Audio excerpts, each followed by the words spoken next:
आपको आश्वस्त करना चाहता हूं, प्रधानमंत्री मोदी जी के नेतृत्व में जैसा आप चाहते हैं वैसा होकर रहे।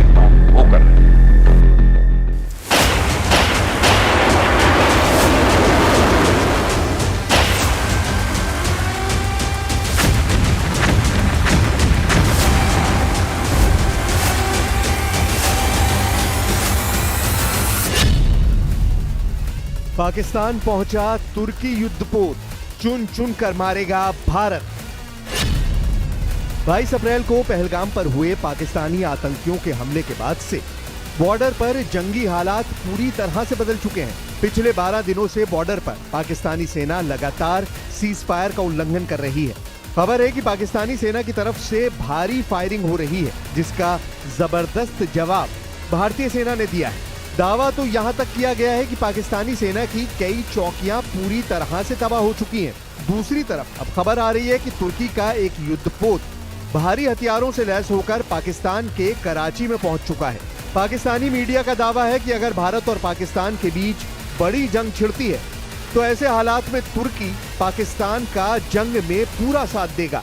खबरों में तो यहां तक दावा किया गया है कि कुछ दिन पहले तुर्की के मिलिट्री एयरक्राफ्ट से बहुत बड़ी मात्रा में हथियार और गोला बारूद पाकिस्तान पहुंचाया गया है।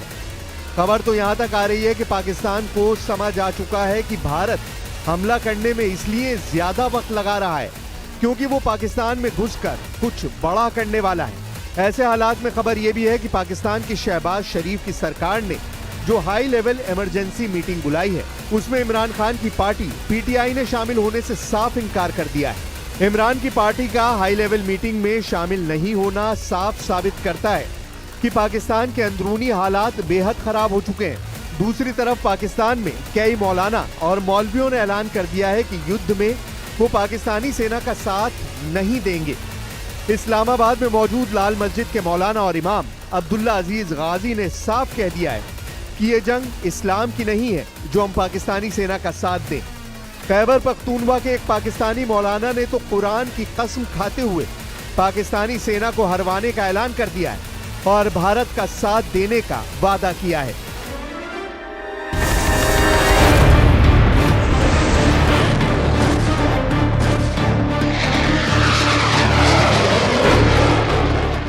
तुर्की की नौसेना, तुर्की के ड्रोन और तुर्की के घातक हथियार। पाकिस्तान इस वक्त पूरी कोशिश में है कि तुर्की भारत से तनाव के बीच ज्यादा से ज्यादा घातक हथियार पाकिस्तान को दे। तुर्की के राष्ट्रपति रेचेप तैयप अर्दोआन खुद को मुस्लिम देशों का खलीफा समझने लगे हैं और उन्हें लगता है कि जिस तरह से भारत पहलगाम हमले का बदला पाकिस्तान से लेने जा रहा है, ऐसे वक्त में अगर वो पाकिस्तान का साथ देंगे तो मुस्लिम देशों में हीरो बन जाएंगे। लेकिन तुर्की ये भूल गया कि भारत दुनिया की वो सैन्य शक्ति है जो एक वक्त में एक साथ 3 मोर्चों पर युद्ध कर सकती है।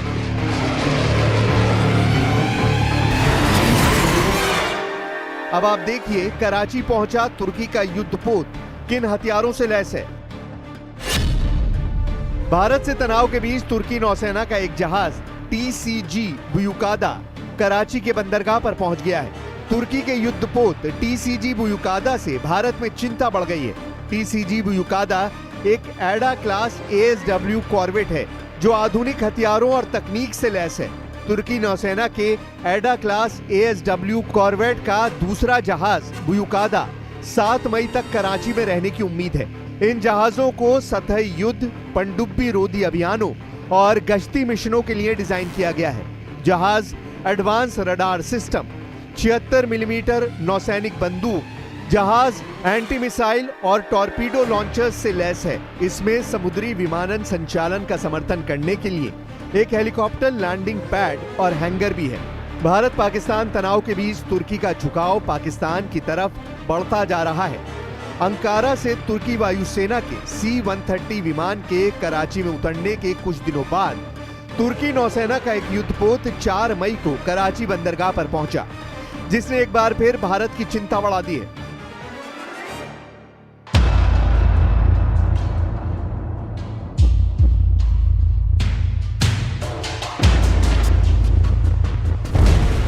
इधर दूसरी तरफ पीएम मोदी 3 सेनाओं के प्रमुखों की मीटिंग कर चुके हैं। रक्षा मंत्री राजनाथ सिंह ने एक बार फिर खुलेआम कहा है कि भारत पहलगाम के हमले में शामिल सभी आतंकियों और उनके आकाओं को चुन चुन कर मारेगा। मैं आपको आश्वस्त करना चाहता हूँ, प्रधानमंत्री मोदी जी के नेतृत्व में जैसा आप चाहते हैं वैसा वो कर रहे हैं। और जो बचाने आएगा वो भी मारा जाएगा। रक्षा मंत्री राजनाथ सिंह ने साफ कहा है कि इस वक्त दुश्मनों से बदले की जो भावना देश में है उसे पीएम मोदी हर हाल में जरूर पूरा करेंगे। आप सभी हमारे प्रधानमंत्री नरेंद्र मोदी जी को अच्छी तरह जानते हैं। उनकी कार्यशैली से भी अच्छी तरह परिचित हैं, उनकी दृढ़ता से भी अच्छी तरह परिचित हैं।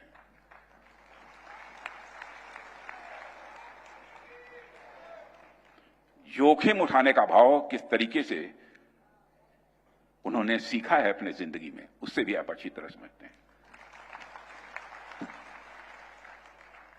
मैं आपको आश्वस्त करना चाहता हूं, प्रधानमंत्री मोदी जी के नेतृत्व में जैसा आप चाहते हैं वैसा वो कर रहे हैं। इधर दूसरी तरफ पाकिस्तान के अंदर प्रधानमंत्री शहबाज शरीफ की भी उल्टी गिनती शुरू हो गई है। इस वक्त पाकिस्तानी सेना एलओसी और पीओके के अलावा 3 और मोर्चों पर भी घिरी हुई है। बलूचिस्तान, वजीरिस्तान और सेना में मची भगदड़ और बगावत को लेकर गदर मचा हुआ है। अब हम आपको दिखाते हैं कि कैसे हार की कगार पर खड़े पाकिस्तान को बचाने के लिए पाकिस्तान के प्रधानमंत्री शहबाज शरीफ के खिलाफ बगावत शुरू होने वाली है। आप इसी से अंदाजा लगा सकते हैं कि एक तरफ पाकिस्तानी सेना के पास हथियार, गोला बारूद सिर्फ 4 दिन का बचा है, तो वहीं दूसरी तरफ पाकिस्तान के अंदर हालात तेजी से खराब हो रहे हैं। पाकिस्तान में हुई हाई लेवल मीटिंग में पाकिस्तान की सभी बड़ी पार्टियों के नेताओं को बुलाया गया था, लेकिन जेल में बंद पाकिस्तान के पूर्व प्रधानमंत्री इमरान खान की पार्टी पीटीआई ने साफ कह दिया कि वो पाकिस्तान की हाई लेवल मीटिंग में शामिल नहीं होंगे, क्योंकि सरकार के साथ देश की आवाम नहीं है। हम आपको पाकिस्तान के अंदरूनी हालात का एक और वीडियो दिखाते हैं, जिसमें इस्लामाबाद की लाल मस्जिद के मौलाना और इमाम अब्दुल्ला अजीज गाजी ने पाकिस्तानी सेना के खिलाफ बगावत शुरू कर दी है। लाल मस्जिद से बगावत शुरू, टारगेट पर पाकिस्तानी सेना। ये वीडियो पाकिस्तान में इस्लामाबाद स्थित लाल मस्जिद का है, जिसमें मौलाना और इमाम अब्दुल्ला अजीज गाजी भारत के साथ युद्ध में पाकिस्तान का साथ ना देने की अपील कर रहे हैं। इमाम ने पाकिस्तान की आर्मी पर भी जमकर निशाना साधा है। वीडियो में अब्दुल्ला अजीज गाजी कहते हैं, भारत के साथ जंग कोई इस्लामी जंग नहीं बल्कि एक कौमी जंग है। हिंदुस्तान में उतना जुल्म नहीं है जितना पाकिस्तान में है। क्या भारत में कभी लाल मस्जिद जैसा वाकया हुआ? अगर पाकिस्तान और हिंदुस्तान के बीच जंग हो तो आप में से कितने लोग पाकिस्तान का साथ देंगे? हाथ उठाकर बताइए। मौलाना गाजी ने फिर कहा कि बहुत कम लोग इस बात से सहमत हैं। इसका मतलब है कि लोगों में समझ आ रही है। मुद्दा यह है कि भारत पाकिस्तान की लड़ाई इस्लाम की नहीं बल्कि कौमियत की है। अगर पाकिस्तान हिंदुस्तान की जंग में आप में से कितने लोग पाकिस्तान का साथ देंगे? हाथ खड़ा कर। कम ही नजर आ रहे हैं। इसका मतलब है कि काफी समझ पैदा हो चुकी है। मसला यह है कि पाकिस्तान और हिंदुस्तान की जंग इस्लाम की जंग ही नहीं है। पाकिस्तान की जंग कौमियत की जंग है। आज पाकिस्तान में जो कुफरिया निजाम है, जो जालिमाना निजाम है और जो फिस्को फजूर है, वो हिंदुस्तान से ज्यादा बढ़कर। हिंदुस्तान में इतना जुल्म नहीं है जितना पाकिस्तान में जुल्म है। पाक मौलाना की कुरान कसम, युद्ध में पाकिस्तान को हराएंगे। भारत से युद्ध की आशंकाओं के बीच पाकिस्तान की मस्जिदों से होने वाले ऐलान ने पाकिस्तानी सेना के पैरों तले जमीन खिसका दी है। खैबर पख्तूनवा, जहां तहरीके तालिबान का दबदबा है, वहां की मस्जिदों से युद्ध के दौरान भारतीय सेना का साथ देने का ऐलान किया गया है।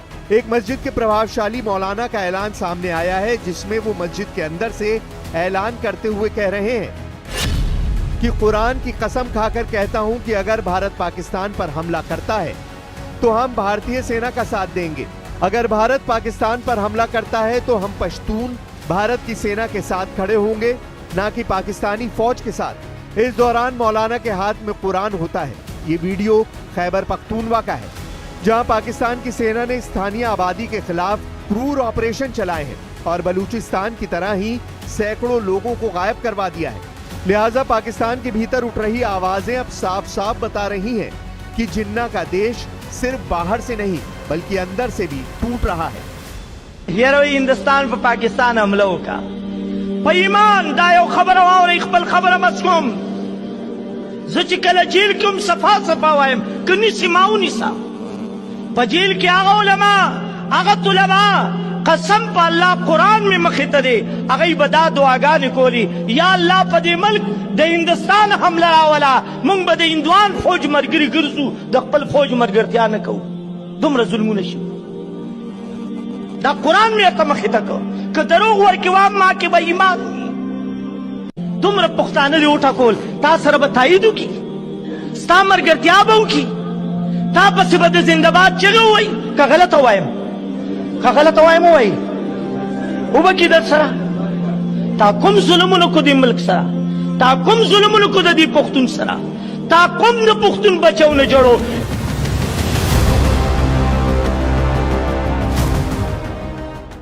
हैरानी की बात तो यह है कि पाकिस्तान सेना इस वक्त भारत की तैयारी से बुरी तरह से खौफ में है। एलओसी पर पिछले 12 दिनों से पाकिस्तानी सेना भारतीय चौकियों की तरफ हजारों राउंड फायर कर चुकी है। भारत ने जवाबी कार्रवाई में 3 गुना राउंड पाकिस्तान की तरफ फायर किए हैं। खबर यह भी है कि पाकिस्तानी आर्मी की 10 कोर का हेडक्वार्टर रावलपिंडी में भी है। उसे भी पाकिस्तानी आर्मी चीफ ने अलर्ट रहने के लिए कहा है। इंटरनेशनल बॉर्डर के ठीक सामने सियालकोट की डिवीजन को भी अलर्ट रहने के लिए कहा गया है, जिसका हेडक्वार्टर गुजरांवाला में है। वहीं पाकिस्तान ने राजस्थान के सामने अंतर्राष्ट्रीय सीमा पर अपने जवानों की तैनाती बढ़ा दी है। ये क्षेत्र बहावलपुर का है, जहां जैश ए मोहम्मद का मुख्यालय है। पाकिस्तानी सेना की 31वीं कोर के लेफ्टिनेंट जनरल साकिब महमूद मलिक को सीधे निर्देश दिए गए हैं कि वो जैश के मदरसे की सुरक्षा को और मजबूत कर दें। पाकिस्तानी सेना प्रमुख ने वायु रक्षा और रडार को सक्रिय रखने के आदेश दे दिए हैं। पाकिस्तानी सेना की 26वीं मैकेनाइज्ड डिवीजन और 35वीं इन्फेंट्री डिवीजन ने बॉर्डर के पास अपनी गतिविधियां बेहद तेज कर दी हैं। शीर्ष सूत्रों के मुताबिक भारत पाकिस्तान की हर गतिविधि पर नजर रखे हुए है, लेकिन जिस तरह से पिछले 12 घंटों में भारतीय सेना की हलचल तेज हुई है, उससे पाकिस्तानी सेना और पाकिस्तानी सरकार बुरी तरह से बौखला गई है।